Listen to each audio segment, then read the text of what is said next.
Whoa! Ah! Phew, wait a minute. I am not made of marshmallows, and there is absolutely no giant cup of hot cocoa trying to dunk me. Oh, that was a close one, friends. Have you ever had a dream so silly or so strange that you thought it was real? But what exactly is a dream? And where do they come from? Grab your safety goggles, because it's time to head to the lab and find out. Welcome to the lab. To understand dreams, we have to talk about the boss of the body, the brain. You see, when you go to bed, your body gets to rest. Your eyes close, your muscles relax, but your brain? Oh, your brain is working the night shift. It's like a super smart computer or a really busy librarian. All day long, you learn new things. You eat a yummy sandwich, you learn a new game, you see a funny bug.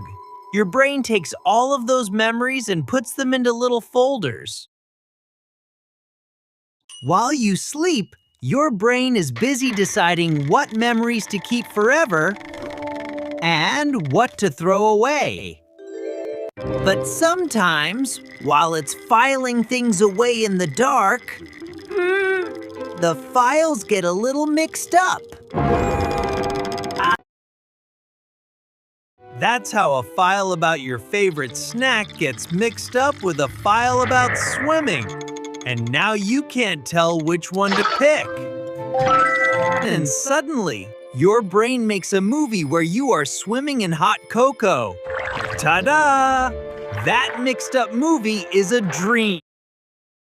Dreams might seem weird, but they are actually really important. Dreaming and sleeping help our brain stay healthy, figure out our feelings, and grow stronger. It's kind of like cleaning up your bedroom. When your brain cleans up its room at night, you wake up with lots of space to learn and play the very next day. So, the next time you have a wacky dream, don't worry. It's just your brain doing its filing. What was the silliest dream you ever had? Until next time, keep wondering, keep asking why, and sweet dreams. Bye-bye, and don't forget to subscribe.